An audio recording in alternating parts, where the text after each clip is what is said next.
Memories flooded back to Eric as they passed several cheesy bars, advertising topless dancers or simply girls, girls, girls, where he and Sean had partied more times than he could remember. Then the large houseboat came into view on his right. As he crossed the little bridge where he and Sean had caught, he didn't know how many buckets of crabs over the years. Eric turned right on Pretty Lake Avenue, then turned again into the dreary little marina's lot, crunching the heavy gravel to park in front of Miss October's slip. From where he sat, Eric could see the yellow crime scene tape closing off the pier. "Is that it?" Jessie asked, looking around like she expected more. Eric shrugged. "It's a nice enough place. No $500,000 yachts here.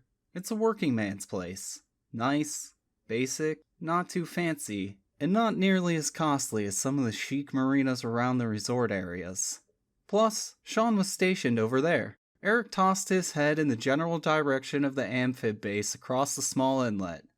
"Oh," Jessie said, taking in the big gray ships riding at anchor. Eric looked around. The place seemed deserted, except for the traffic noise on Shore Drive. Everything was quiet. Eric walked slowly toward the pier, looking the houseboat over. Starting down the pier, he looked back to see Jessie following. Eric hesitated a moment at the yellow crime scene tape, slipping under it to step down onto the deck of the houseboat. He held out his hand to steady Jessie as she did the same. Eric kept hold of her hand, giving her a reassuring squeeze, and led Jessie off toward the door to the main saloon off the sun deck at the stern of the craft. A slight smile crossed Eric's lips as he remembered the way the boat looked when Sean had bought it, and the hard work and good times he had had, coming down here to help his big brother turn it into a comfortable, livable home that just happened to float. More crime scene tape covered the saloon door like a big X. Just as Eric reached for the doorknob, a shadow crossed him, and a quiet, steady voice said, "I wouldn't do that if I were you, Mr. Murphy." Eric and Jessie looked up to see a man standing above them on the upper sun deck of the roof, above the main saloon. He smiled thinly at their surprise, then descended the flight of steps to reach them. "Roy Boone, Norfolk PD," he said, flashing a gold shield and ID card. Eric offered his hand, replying, "As you guessed, I'm Eric Murphy, and this is Jessie Deacon." Detective Boone shook hands with both of them, giving the pair an appraising look with steely eyes. "It's the real mess in there. Somebody gave it a fair going over," he indicated with a nod. "The lab boys aren't famous for cleaning up after themselves, but we can take a look after I ask you a few questions. Maybe you can tell if anything's missing. The lab boys aren't the only ones who can be messy. Whoever did it went over the place. Really knew what they were doing, too. A real professional job. Why don't y'all sit down and relax?" Detective Boone indicated several deck chairs with a wave of his hand. Jessie plopped down in the nearest seat. Eric moved over to sit beside her, giving Detective Boone a look over, while he moved a chair around to sit across from Eric and Jessie. Eric noticed Boone was pretty unremarkable. He could easily get lost in the crowd if not for his very intense gray eyes that seemed to look through you straight to your soul. Eric suppressed a shudder. Boone smiled a thin smile at the couple as he sat down and produced a small notebook. "Don't mind if I take a few notes, do ya?" he asked, looking from Eric to Jessie. They shook their heads in unison. "Good." Boone nodded and produced a pen. It seemed out of thin air. "Now, let's get down to business, shall we? Mr. Murphy, why were you calling Mr. Jack Braggs earlier today?" Boone asked the question and sat poised ready to take notes. Eric thought a moment, phrasing his answer.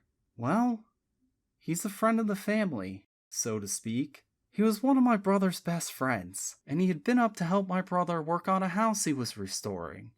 I'd actually been trying to get a hold of him since I started contacting my brother's friends after his death. I assumed at least one of them would tell Jack when I couldn't get a hold of him, but none of them got to him either. All of us thought it odd he missed Sean's funeral.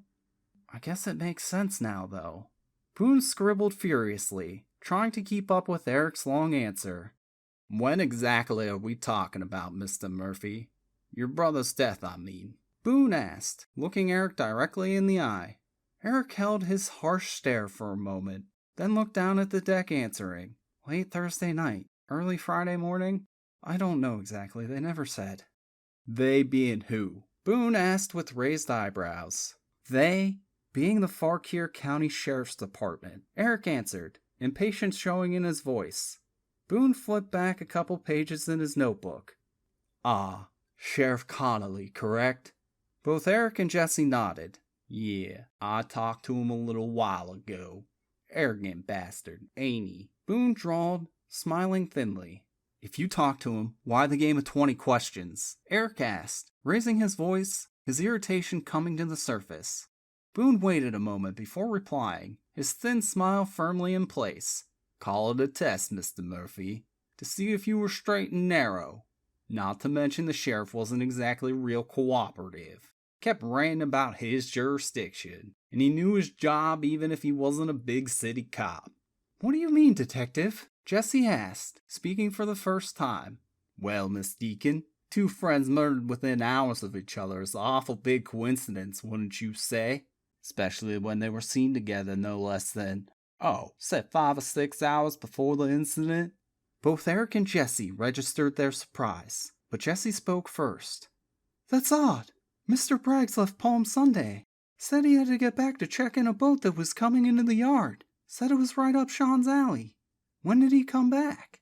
Sean Murphy was seen right here Thursday night in the company of a striking, pretty redhead, Miss Deacon. That wouldn't happen to be you, would it? Or is traveling in the company of beautiful redheads just some kind of weird family quirk, Mr. Murphy? Boone asked in an accusing tone. Jessie let out a gasp and started crying, burying her face in her hands. Well, Boone demanded. Fuck off, Boone. That was her mother who must have been with Sean, and for your information, was murdered right along with him. Eric snarled, rising to his feet in anger. Boone stayed composed. The surprise registered only as a flicker across his eyes. Ignoring Eric standing over him threateningly, he turned to Jessie. I'm very sorry, Miss Deacon. I was trying for a reaction because you fit the description. I had no idea your mama was killed too. The sheriff didn't seem fit to inform me of any of that. Like I said, he wasn't real helpful. Again, my apologies, ma'am. Boone then looked up, as if seeing Eric standing there for the first time. Sit down, Mr. Murphy. Posturing for the young lady won't help matters any. It was my mistake. Now drop it. On his last phrase, his voice turned icy, and Eric obeyed before he realized it. Boone stared off in the distance at the hulking gray ships, biting his pen, deep in thought. Eric touched Jessie's shoulder protectively. She lifted her head, giving him a weak smile, and raised her hand to his, squeezing it reassuringly. They all sat like that for a long moment, before Boone broke the spell, saying, That creates a lot more questions, I'm afraid. He looked back at the others, massaging his temple to ease a headache that was starting. The first thing I need to ask y'all is, what common thing did they share that could make somebody want to kill them? Again, he looked from Eric to Jesse, his eyes burning through them. Eric and Jesse looked at each other. Jesse's hand tightened on Eric's, and both nodded in silent agreement. Well, detective, I don't know where to begin, but we've got to tell somebody. Eric began, while Jesse eagerly nodded in agreement. You see... Hold on, son, Detective Boone said, holding his hand in the universal sign for stop. One thing the sheriff did tell me, y'all might show up here with some harebrained, horse's ass story about buried treasure. I'm going to tell you both right up front, I don't have time for that sort of nonsense. He stated matter-of-factly, in his slow tidewater drawl. Trust me, Boone, it's not nonsense, Eric defended. Do you think someone would kill my mama and Eric's brother over something that was nonsense? Jesse added bitterly. Boone shrugged fatalistically. Listen, people, the world isn't a real nice place. I've seen people killed over a lot less. I've done quite a bit of reading myself on the Civil War.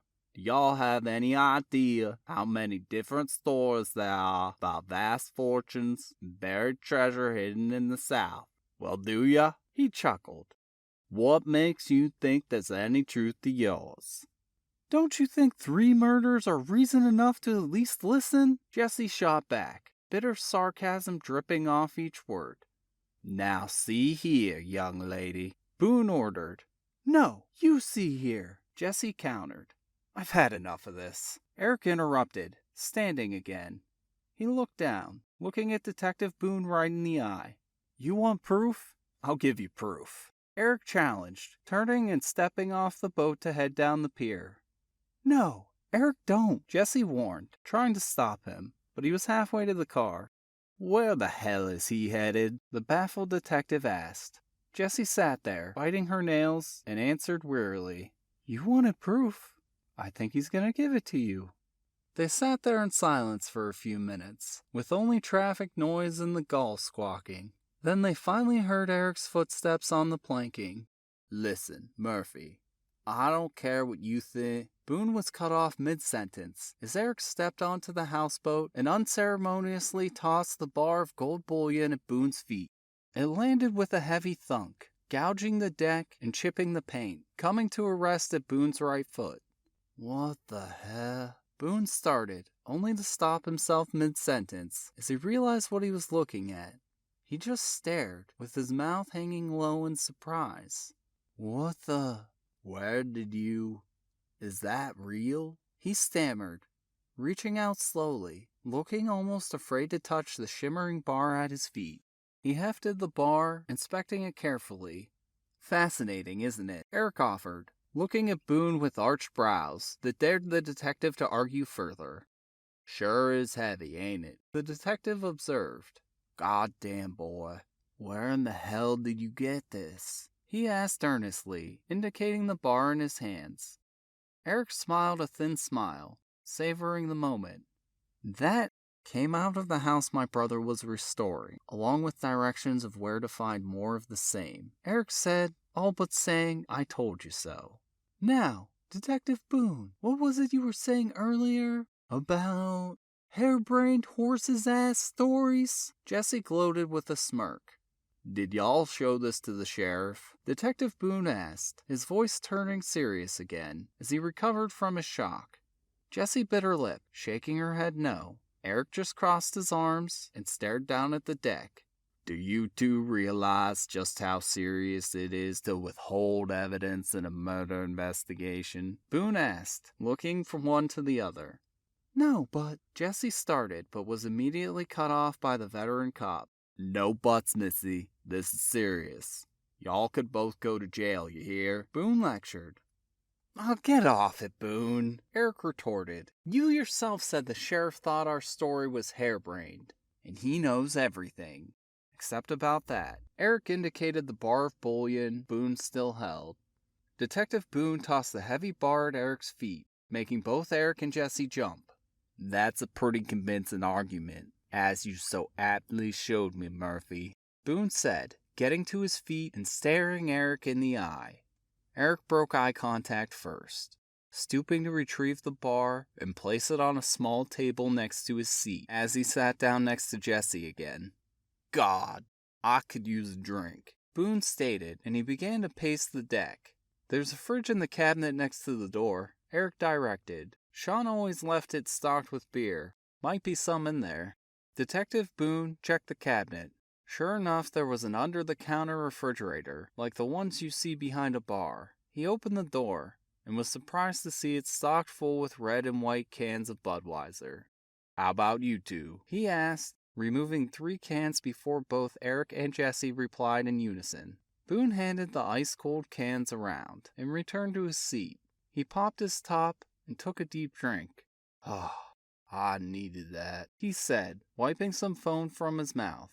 "Okay," he started, looking from Eric to Jessie. "Tell me the whole story. Everything you two know, or think you know," he said, easing back in his chair and sipping his beer again. Eric and Jessie looked at each other, both apprehensive. "Start at the beginning," Eric said, giving her hand a reassuring squeeze. She squeezed back, smiled, and took a deep breath, sighing. "Okay, it all started..."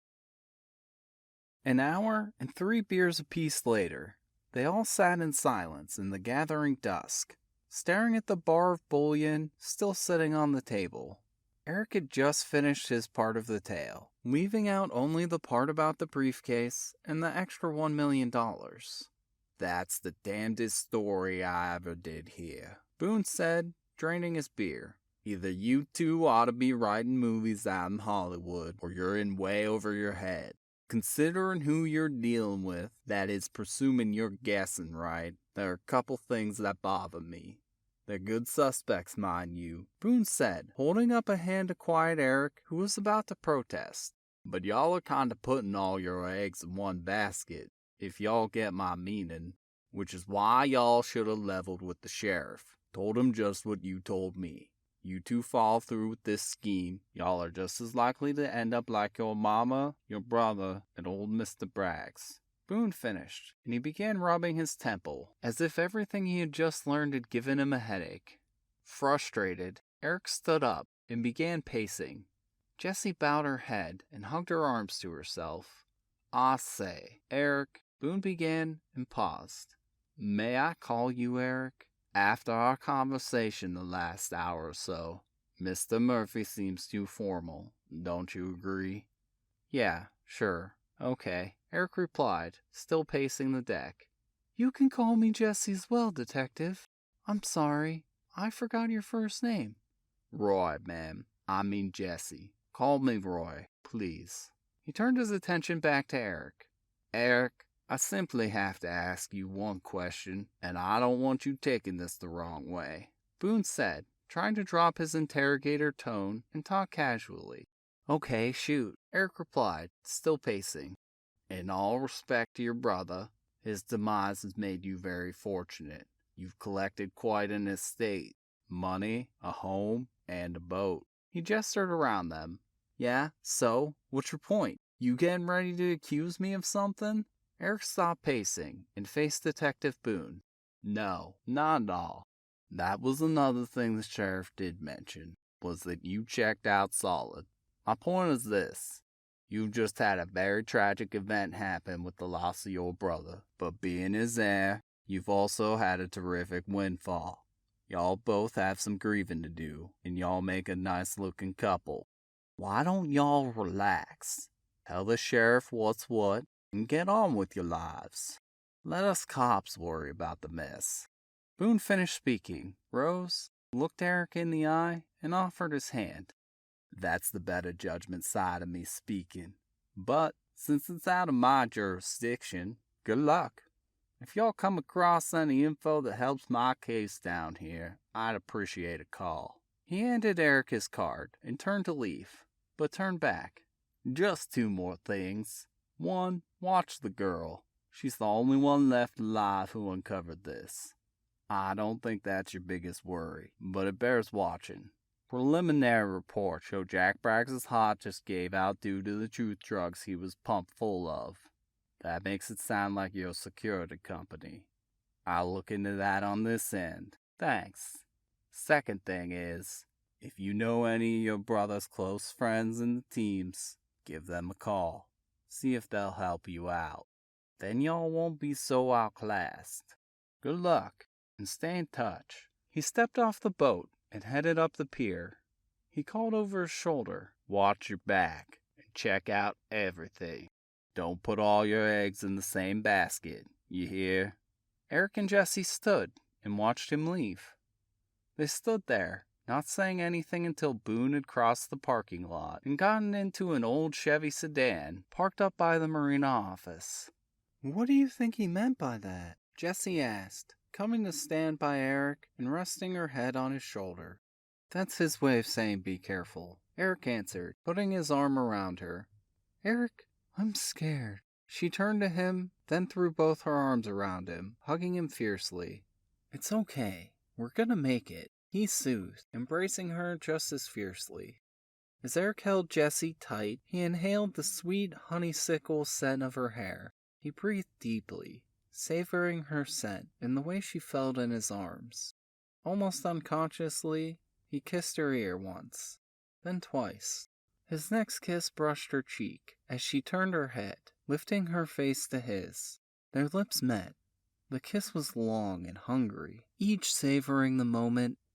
Eric tried to pull away, Jessie responded by pulling herself tighter to him.